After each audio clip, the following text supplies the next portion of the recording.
talk about it. Each Friday at this time, hosts Dennis O'Brien and Susan Johnson interview guests who are involved in their community. The show challenges conventional thoughts, probes for answers, remembers the past, imagines the future, and gets to the heart of the matter. Let's Talk About It is brought to you by Columbia Ford Kia, Route 6 in Columbia, Connecticut, and Gates GMC Nissan, Route 66, the Boston Post Road, North Windham, USA. Opinions expressed do not necessarily reflect those of WILI staff, management, or sponsors. Now, let's join our hosts with their guests, and let's talk about it. Hey, good evening, everyone, and welcome to another edition of Let's Talk About It. This is Susan Johnson. I'm here with my co-host, Dennis O'Brien, and we have a fabulous show for you today. We have a very, very special guest, our congressman here for the 2nd Congressional District, Joe Courtney. Welcome to the show. Good to be back. Always a pleasure. Yeah, it's great to have you here, and boy, I'm sure you have a lot of stories, Dennis. I just wanted to say that I think Joe was probably on the 2nd or 3rd show we ever did, and he's probably the longest he's been on the longest of any guests we've had periodically. And one time I think you had done more shows on our show than anybody, and I remember you coming in that before the election that you won by what? How many votes? 83. And you reminded you told Bobby Kennedy Jr. about that. Yes, I did. Yeah, that was quite an election anyway. You had just come from a rally at Yukon and you came down, appeared on Let's Talk About It wearing a Yukon hat, and the election was the following Tuesday. And the rest is history. Yes. Okay, and we're here. I was a vote counter in that for the second round for the vote count. Oh, so I boy. was doing that vote count with everybody. What'd you do? Yeah, I just Okay. want to throw that in there. That was right. Anyway, it's great to have you back. No, it's always a pleasure. It's great to have you great back. to have Took 14 days for the recount. So he's up in the air. Actually, we could talk about the Save America Act in terms of what they're doing to election officials. Please do that. Yep. That's a good way to say Plenty to talk about. Yeah, Go ahead, Joe. Yeah. Yeah, I mean, this issue, this bill, has been still chugging away in the Congress right now, and it's one of the biggest misnomers ever thought of to call it the Save America Act, but it would radically change. I mean, and that word sometimes gets overused, but in this case, it would radically change how elections are conducted in this country, which, again, if you look at the Constitution, Article 1, Section 4, the states shall determine the time, manner, and place of elections. And, it's going back to, again, the beginning. It's a responsibility of the Secretary of State in Connecticut and the legislature and town registrars of voters and all the volunteers that work so hard on Election Day to make sure everybody follows the rules and everything's done accurately. And again, we were just talking about my 83 vote squeaker in 2006, where the system was really tested because those close races are where going through a recount, you really have to be very accurate and et cetera. And so this bill, Save America Act, is built around a totally false premise, which is that people who are not citizens are voting to a very high degree, and as a result, we need to set up this structure which would, really, at the end of the day, inhibit and lower voter participation. As we all know, in Connecticut and actually all 50 states, you have to show up with identification when you vote. And in Connecticut, most people come in with their driver's license, sometimes a passport, but other forms of identification are permitted under the Connecticut law. And the number of cases of people trying to double vote or fraudulently vote are just infinitesimally small. And so And plus they're discovered, I think, as well, because when people try to do that twice, they're discovered and then they're charged. So that's one of the things that, someone who looks at the state law on these issues very frequently, I'm fully aware of the fact that we have, first of all, you have to present an identification of some sort. And if you don't have the license or the passport, then they look at your bills and those kinds of things for your address to line that up with a some type Voter of an idea. registration. Yeah. And so all that stuff has to be checked, has to be fully vetted through the computer systems that we have once these things are submitted for registration. So there's a lot of things that have to go on that are security in Connecticut, and a lot of people don't know all the details, but we have a lot of process here that takes care of the security of whether or not the person is qualified to vote and a citizen here. And the president's claim that non-citizens are voting is, again, when you register to vote, it's a form which anyone can find online, actually, but you fill out, there's a box in there where you swear that you are an American citizen, and you're subject to penalties of federal prosecution if you're not. So, I mean, you try to visualize you're a visa holder who wants to risk your visa by registering to vote. I mean, no one in their right mind would do that. And it's even more true of someone who doesn't even have any documents in terms of their citizenship status. So the Heritage Foundation and Cato Institute, which are hardly, Democratic-leaning think tanks, they've done audits of elections for a number of years, and they found, I mean, literally it's like 0.0001% in terms of non-citizens voting. If this bill were to pass, what it would do is, number one, within 30 days of enactment, all voter files in the country would be transferred to the Department of Homeland Security. 178 million Americans are registered, and everybody, according to the statute, within a month would have their files transferred. The logic, or the claimed logic behind that, is that they would then do a double check to make sure people are citizens who are in these voter files. We know, again, from many sources of audits of the DHS computer system, it's riddled with inaccuracies, and people are going to be purged from the voting rolls who, again, because they are trapped in this inaccuracy. I mean, there's a lot of other sort of fears if DHS gets those voter files. Kristi Noem, when she was Secretary of DHS, said that we will use it to make sure that the quote-unquote right people vote, which is, again, loaded, in terms of what's going. And what about what happens to women who are married? I mean, that's one of the things when women change their names, and everything's supposed to line up with your birth certificate, with your license, and if you've married and changed your name, apparently that's going to be a problem, and you'll have to present a passport. Exactly. And even if your passport has your married name, that's not good enough. You're really going to have to present your birth certificate with your name and show marriage documents. I mean, which is just, again, you're right. For women, particularly married women who've changed their names, this is going to be, and most do, very onerous. I mean, Susan is an exception, and I'll tell you what, if I married somebody and they asked me to change my name, I sure as hell wouldn't. I like the name O'Brien. But I mean, the bottom line is that this is all about voter suppression, and it's a political gambit.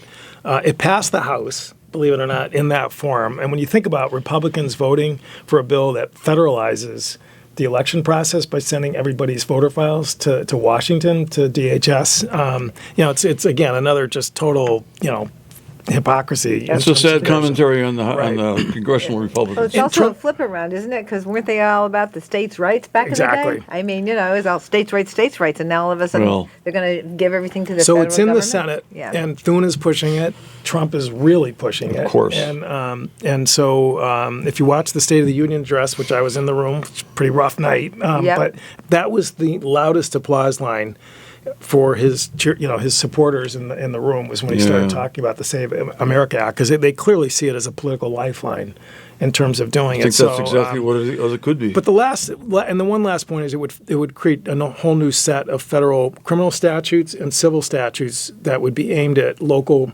election officials. So the registrar of voter who's in town hall, who maybe somehow runs afoul of the law either by mistake or because the wrong papers were shown or whatever, they would be subject to federal prosecution. And when you think about the ramifications of that, I mean, we are so lucky to have the people who step up and do this work, and not paid very well. Now you're creating an issue of risk and liability. Nobody's going to want to be a registrar, right? So anyway, there's lots of groups that are really starting to raise the noise. The Brennan Center and others, we've talked to the ROVAC, to make them aware, their members aware of the fact that, this is still, it's real. It's still sitting out there. The 60 vote Filibuster rule is still sort of holding the line right now in terms of pushing it. Trump has come out publicly and said they should waive it and pass it with 51 votes. And so, What does it take to waive it? How many votes? 50. That's all? Just a simple majority. Oh, that's no, not the Senate good. rules. I didn't know that. Yeah, when Mitch McConnell changed the 60 votes for the Supreme Court, Yeah. it was a 51 vote. Oh, okay. bill. And then Harry Reid did it for district court that's not judges. good. And so, no, I mean, the Senate rules are very changeable. Yeah. So What's the the other- majority now that they have in the Senate? It's 53. They have 53. 53 to 47. right. And, Assuming everybody's there. Right, exactly. Yeah. So, so anyway, Scary. that's one we're really watching. That's very closely. scary. That's no, and this bill could be a is- real game changer. I have really tried to raise awareness. With Yeah. people, we have like a sheet that for particularly, just literally references to the proposed bill as far as. I would love to registrar see that. liability. I'll send it over to you. So yeah, because that we can make that part of our discussion. Because as you know, we e-blast this all throughout the Capitol, and Yep. you'll get a copy. You can e-blast it for you. Sure. And we send it out through YouTube, and Yep. so this is pre-recorded and it gets blasted around. So this is something people should really be aware of. I'm very scared about this because I think it's 60 million women in the country have changed their name. So that's 60 million Sure. women Yep. that would be in a situation. yeah, women's where they- groups who normally don't get involved in election law Yeah. issues, they have really come out in big numbers. See, I told Leslie not to change her name when she got married, but she did. She did not change her name when she got married. Oh no, she. Change her name. Oh no, She that's changed her right. name That's to right. her- I wanted the to kids Daddy. named after O'Brien. Okay, That's right. okay. That's what I wanted. All right. I Stop went it. pretty far with that. You're just confusing the family Uh, facts. Now, this is You're not right. about- You're right. She did not. She did not change her name. No, she did not. You got Anyway, it. we're going to She's move on O'Brien, to yeah. one of the topics that is going to cost the state of Connecticut a lot of money and people all throughout the country a lot of money. Now, I have to say thank you so much, Congressman Courtney, for the amazing work you've done over the years with respect to healthcare access. And we've had a lot of great policies from you that have really helped the country and the state and our local community with healthcare access. In fact, you were here a few months ago talking about the Medicaid program. And of course, we know that every time you've seen a Medicaid program in one state, you've seen one Medicaid program because it's all about the Right. state contract between the state and the federal government. Each state has a different contract. Whereas the Medicare program, and they should have named them something different. They shouldn't have double M's like that. Maybe. But the Medicare program It's is late. a federal program, and it's nationwide. And there are certain things that have to be adhered to nationally. And of course, you have the regular Medicare fee-for-service program, and now we have the Advantage plans, which I jokingly call the disadvantage plans. But anyway, we could go into those details Right. later. But I hear you No. had quite a discussion with JFK Jr. RFK Jr. I mean, Yeah, sorry. no, that's all right. Oh, So, Okay. the, Thank you.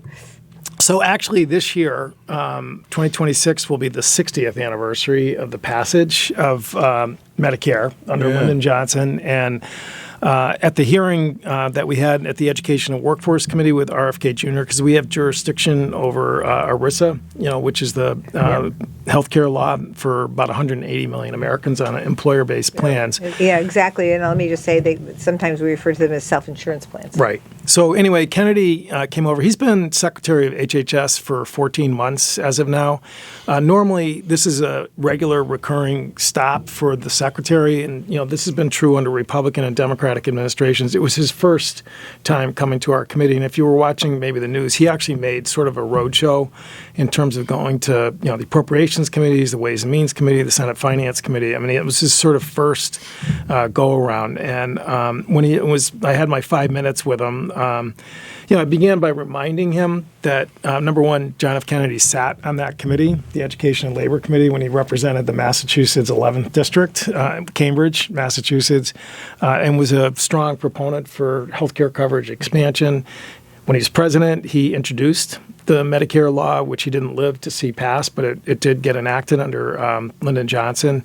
Again, at the time it passed, 50% of seniors did not have any form of health insurance. They couldn't afford it because the market just basically, risked them out of the system. Well, they weren't profitable. You could, as a senior citizen, you're not going to be very profitable if you're at the end part of your life. And even in those days, they realized as you get older, you may have more health care Exactly. issues. Which is true. I mean, there's no question about it. Absolutely true. So, in life expectancy at that point was roughly around age 60, and so Medicare passes. Fast forward, to where we are today. Life expectancy obviously has improved significantly, and again, Medicare is a big part of that. Obviously, medicine and healthcare itself has improved as well. But Medicare provides that access so that people can get the benefit of new medications and bone and joint surgery and all that sort of stuff. So, and then his other uncle, Ted Kennedy, when he was chairman of the Senate committee, described healthcare and universal healthcare as the cause of his life, and introduced the ACA back in 2009. He again did not live to see it pass, but that cut the uninsured rate in half, and so. RFK, as Secretary of Health and Human Services, he is the custodian of those programs. The Center for Medicare and Medicaid Services sits in HHS. The ACA program is run through HHS. I just want to go ACA, Affordable Care Act, Right. and CT is Connecticut Access, it's called here in Connecticut. Right. So the Affordable Care Act is Connecticut Access. So if you go online, you can, during the enrollment periods, you can, which is past now, but you can go and enroll in the Connecticut Access program for health care, which I have to give a plug for what the Connecticut State and you Legislature deserve it. did. We added $72 million so that people could remain on the Affordable Care Act, our Connecticut Access program. And I have gone around to different groups to talk to people in the community, and every so often someone says, thank you for adding that subsidy that Trump took away with the billionaire bill that was passed in July of 2025.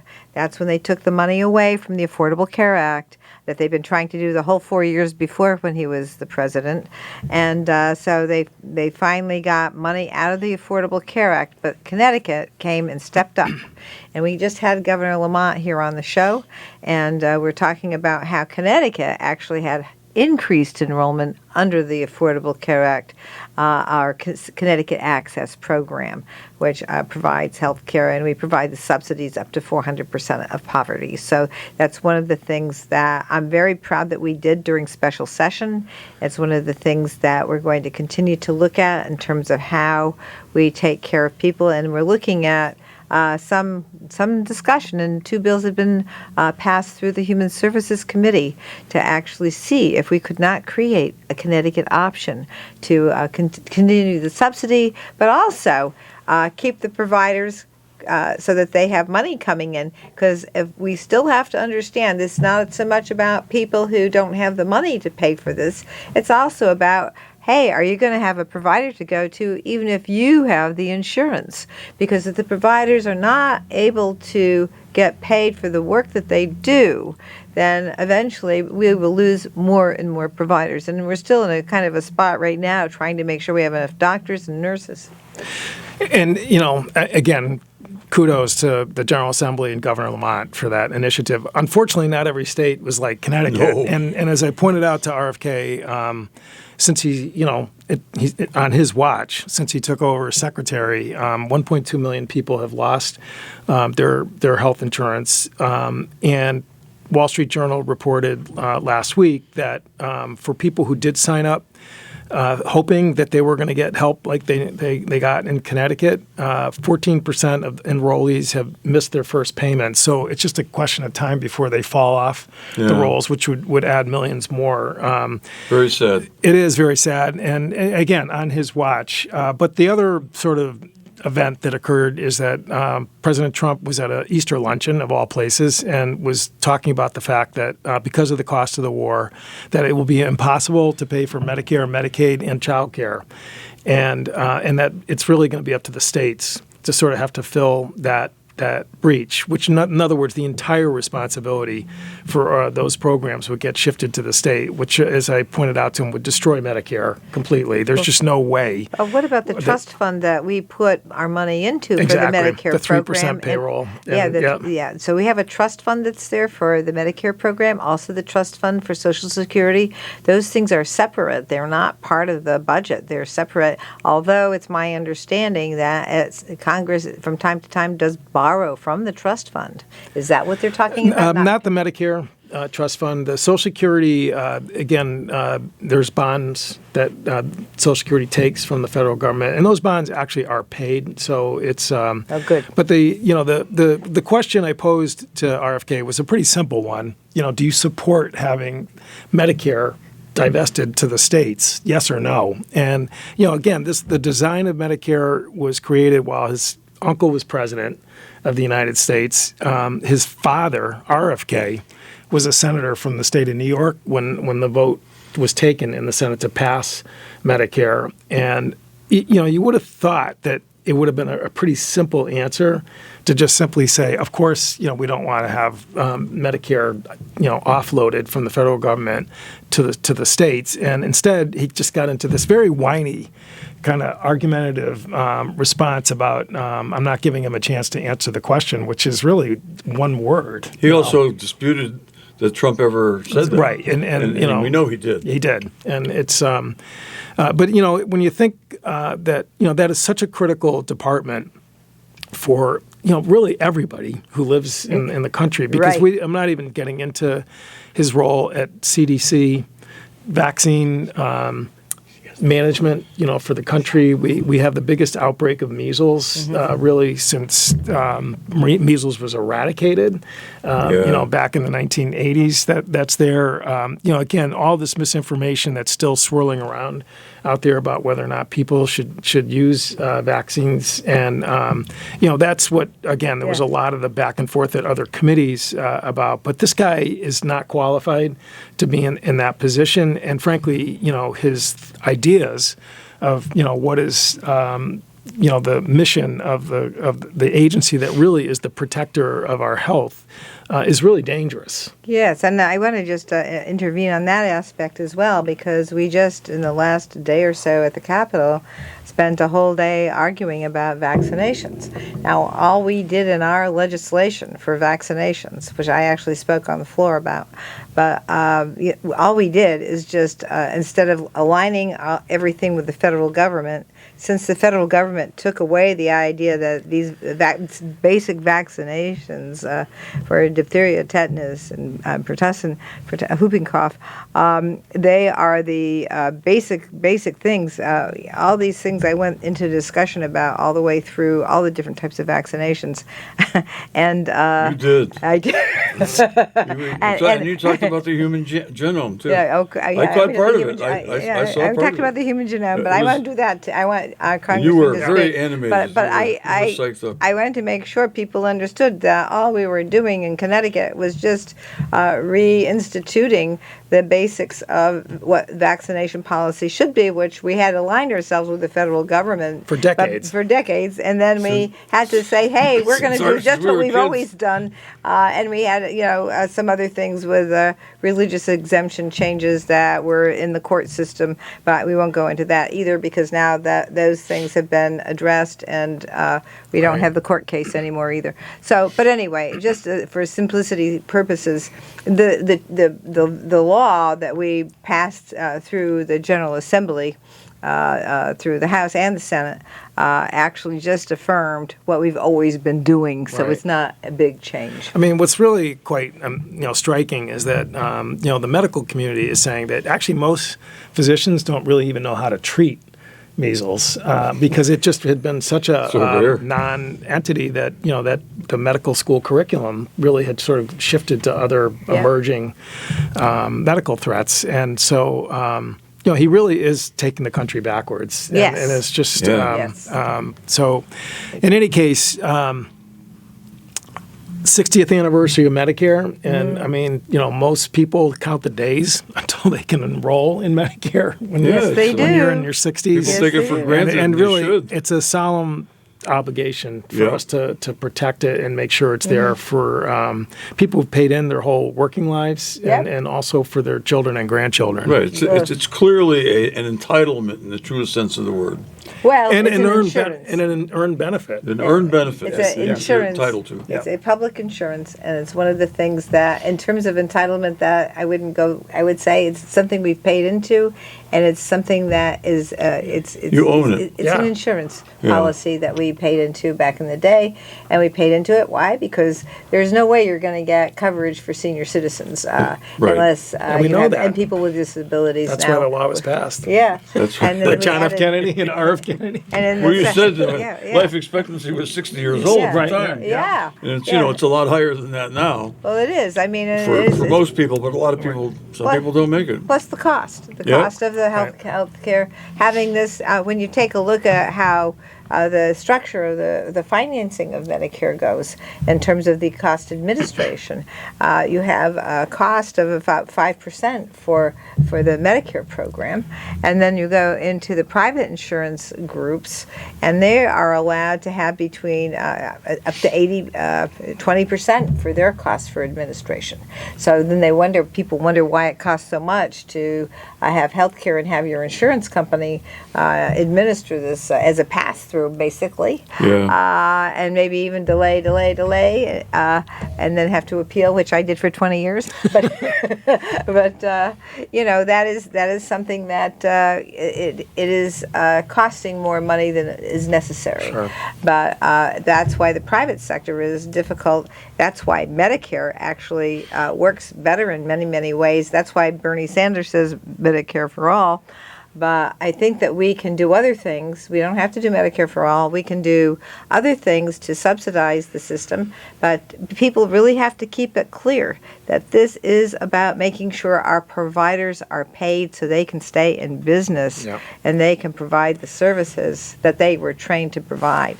So the we context need, that we need. The context when Trump made his comments was he was talking about the war in Iran, and maybe after the break we can spend a few Yes, minutes talking sure, about that. And I got to yeah. run off to Groton. Okay, So, okay. yes, You yeah. got time for that? Yep. Wonderful. Okay, we'll take a short break. We'll be right back with Congressman Joe Courtney. Welcome back, everyone. This is Susan Johnson. I'm here with my co-host, Dennis O'Brien, and our very special guest, our Congressman Joe Courtney from the 2nd Congressional District.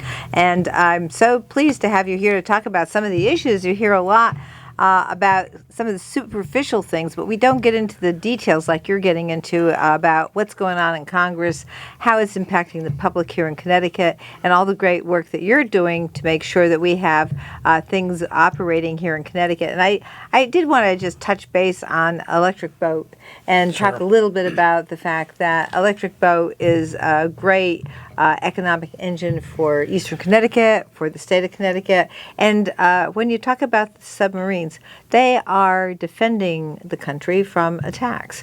And I think that we need to really emphasize how our submarines that cruise the coast of the United States are there to defend us. And I just thought you might want to say a few words about that. Sure, real quick. So in terms of the, what's happening down there as far as the labor force and the workforce, there's been steady growth, really since about 2012.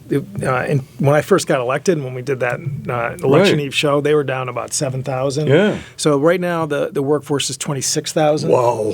Thank you, yeah, Joe. So again, it's split about 35% at Quonset Point, Rhode Island, and the rest in Groton. And actually, there's a lot of Eastern Connecticut people who actually commute to Quonset. There are a lot of people who live here who go and both ways. That's correct. So, but anyway, this year the CEO had a breakfast. It's really a couple months ago now, actually even a little bit 3 months ago, where he announced the hiring goal for 2026, and it's 8,000 hires this year. So about 1,000 of those are engineers. The rest are metal trades, again, between the 2 yards, and then support staff are all in Groton because that's pretty much, that's the headquarters down there. So, Wyndham Tech is a big part of that, effort to get metal trades trained up people. The manufacturing pipeline is actually going to open a program right here on Main Street. at the Quinnebog Valley building. Okay, I didn't know that. Yeah, it's still a little Good to ways. know. It's a little ways off, but Yeah, but that's good. an outstanding Makes sense. program. It's the curriculum is very intense and accelerated, which is really what, if you're like a 20-something-year-old or a 30-year-old, that's what you want. Wow. 10 weeks for a welder, 8 weeks for an electrician, outside machinist, 8 weeks, and they provide help with things like childcare so that you can really concentrate on being there as well. So.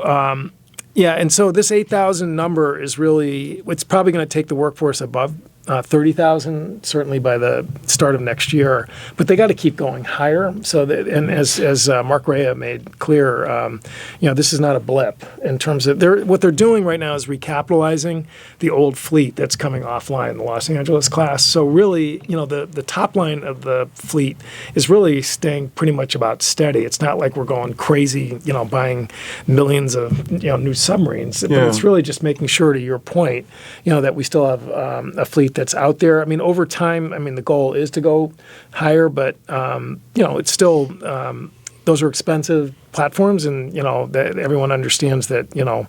But we do it the best, and it really. I'm on the Amazing. committee that sort of studies other navies that are out there, and actually studies other countries that work with this technology. And when they say submarine capital of the world, it's really not hype. It's really true. It's true. So tomorrow, the 26th Virginia class submarine USS Idaho is being commissioned down at the sub base. And Wow. we've got a big group of Idaho cowboy hat wearing people down at the Mystic, and then next year. It's at 11 o'clock. Okay. And it's you need a ticket to get in. Okay. So, but maybe there's going to be probably USS Utah next year. Okay, And if right. you're But- interested to come, the Navy puts on a good show. I'll bet they do. They do. My So- father was in the Navy in World War II, and so was my grandfather during World War I. So I got a long history of Navy family.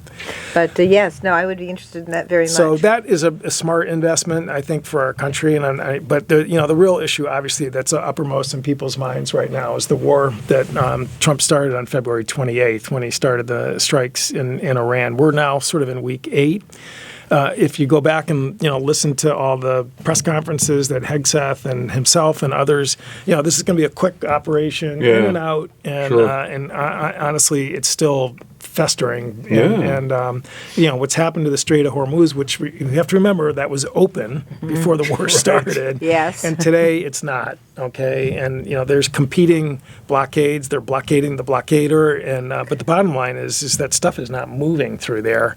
So $6 diesel. In some parts of the district. Clearly it's.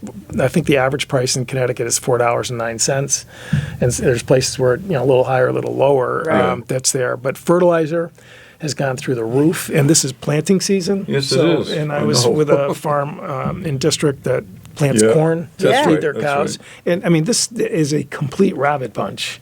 And we're not talking about a 10% increase. We're talking almost doubling in terms of the price that's Wow. there. I was with a firm that does a lot of chemical processing work that they get from other parts of the world, and you just can't get it right now. And so urea-based chemicals, ammonia-based chemicals. It's really as I said, it's they've mined the Strait of Hormuz. So demining is really you have to have cessation of hostilities because it's really slow work. It's like mowing, Right. it's like mowing the lawn, in terms of sure. going back and Yeah, forth. And this thing is not going to Yeah. get solved overnight. The way he keeps sort of trying to gaslight people. The thing that a lot of people do not understand, people who are not involved in government, and I've been involved in it for over 40 years. It's been a town attorney for a long time. I remember one time you had to take some time off or something, maybe a campaign,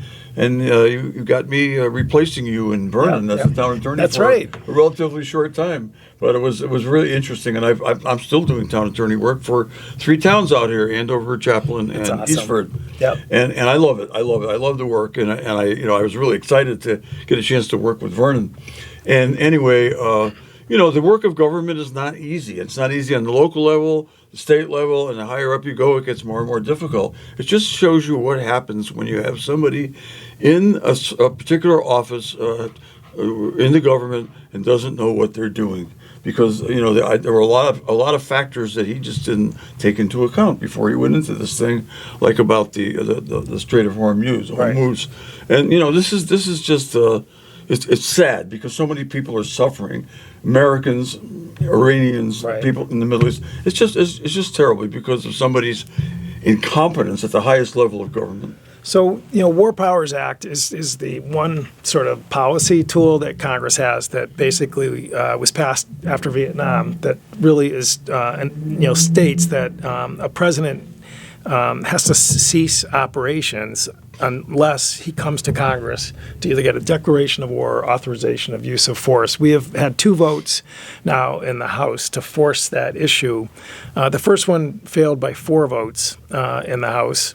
And the second one, which was just about 10 days ago, failed by 1 vote in the House. We lost a Republican who was with us on the first one. Yeah. He switched to present, which was really, and then we some Democrats who were not with us on the first vote, 3 out of the 4 switched to yes. So, but we're going to keep filing these, War Powers Act.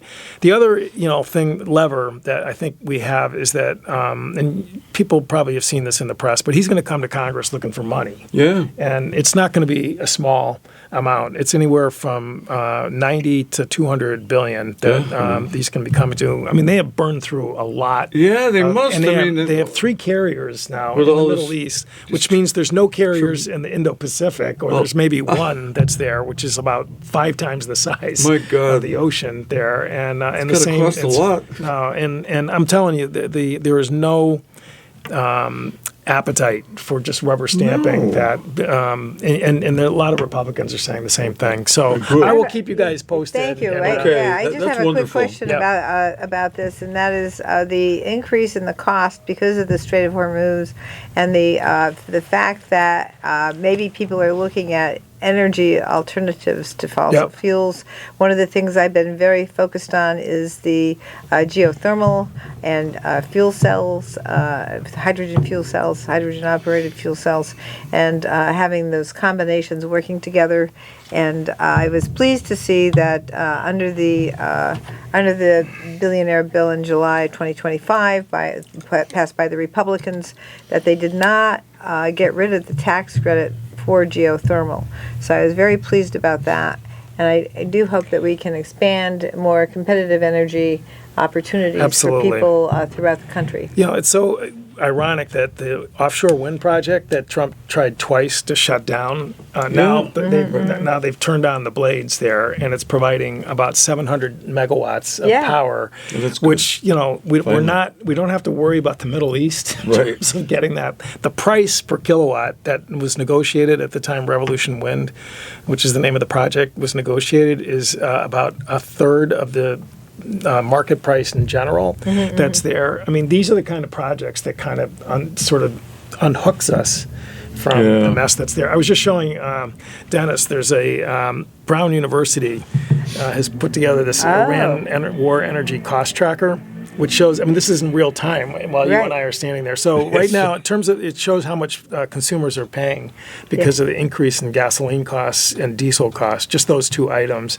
And we're right up to about $26 billion. That's a tax. That's a huge tax. And so... and the cost of everything will go up because the cost of transporting all the agriculture, if they get to grow things because of they get to buy the fertilizer, then it's still going to cost a lot more for whatever it is that they're for the food, and the whole system is going to be changed completely around, and it's just very scary for people to have to deal with this. And I think it's hard because we say, well, everything's more expensive, but when it really hits, then I think it's going to be a much different story, and it's going to hit pretty soon the way that it's looking. But we talk about it. We talk about when that billionaire bill was passed, how Connecticut's losing $1 billion a year for the next 5 years out of our $20 billion a year budget, or a little bit more than that now. More than that now. Somebody who pays. We pay. We're going to pay, and we're going to lose services. We're going to lose things,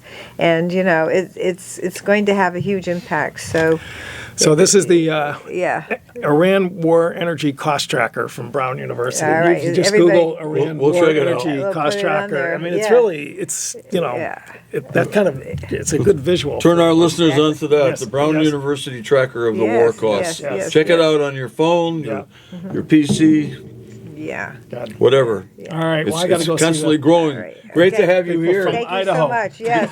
Okay. Before you, as you're going out the door, I just want to thank you for, Yes. of course, for all you've done to help provide all these jobs in Eastern Connecticut Electric Boat, and also for the pipeline. Yeah. And Kathy Austin has spent a lot of time working She's on that. been The great. governor, Yes. a lot of people. Susan Johnson. I mean, we got to get the picture. Okay. Okay. Are we still on? Yeah, still okay. on. Yeah, All right, still we're on. still talking while we're.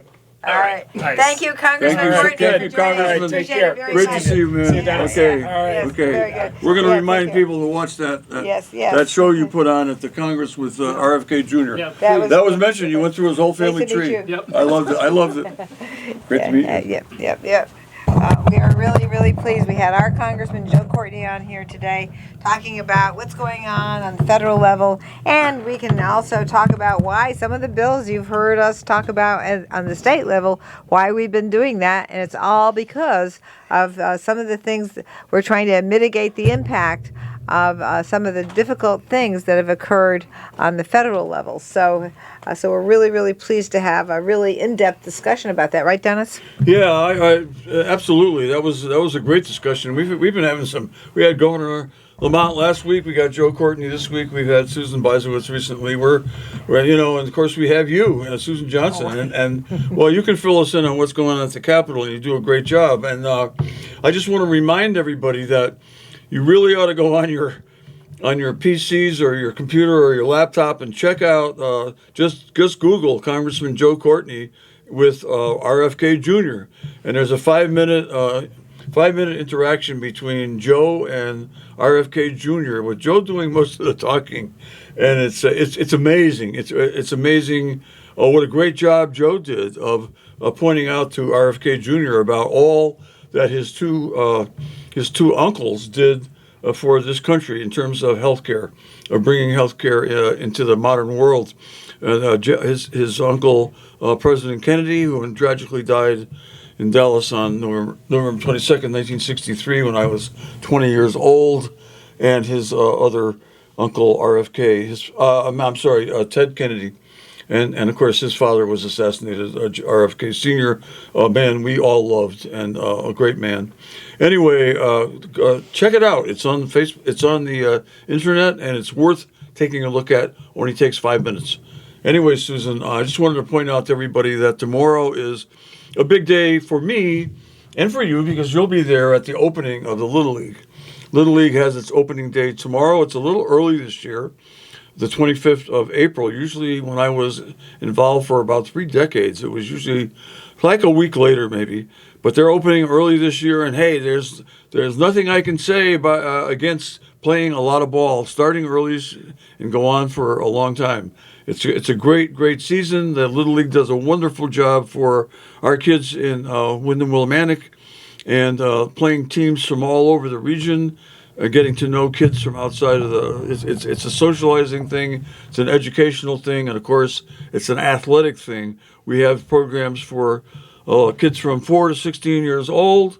We have the T-ball for the little kids. We have baseball, various levels of baseball and softball, and now we have a lighted field at the Legion Field for softball. And I don't know when we're going to have our first night game there, but I'm looking forward to it. Anyway, Susan and I will both be there. Susan has been asked to speak, and she, I'm sure, will.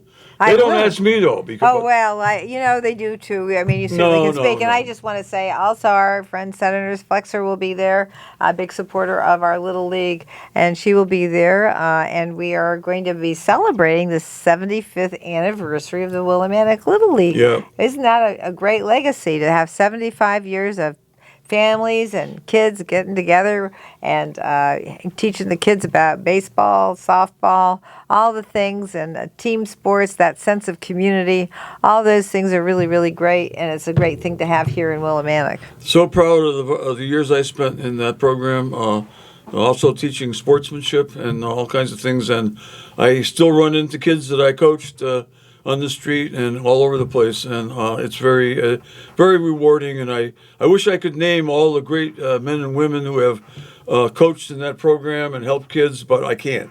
But it's been a lot of great people. It takes a lot of volunteers to do that, and they do a great job. So I'm hoping we'll have a nice turnout tomorrow at Legion Field. I think it starts around 11 o'clock, but I think normally the official start is at noon. No, I think it's 11. I think we're gathering around 10:30. Okay. Go. Just stop by the Little League Field starting around 10:30 and see the kids. And I have to also say thank you to the sponsors that help fund this. I know that they are really great. They have a great sense of community as well. Yeah. And they really are an integral part of how our Willimantic Little League works. That's a great thing to bring up. I'm glad you brought that up because our sponsor for this show is the Gates Group of automobile dealers. Yes. And Craig Gates and Denny Gates have done so much for this town. They have helped renovate the Elks building, which is a gorgeous building, and it's in great shape. And the Gates Group has done a lot to do that, Craig and Denny, and they also sponsor a lot of several Little League teams. Yes, and we are so thankful that they sponsor Let's Talk About It every week on Friday at 5:05 or 5:10 p.m. here on WILI AM and FM.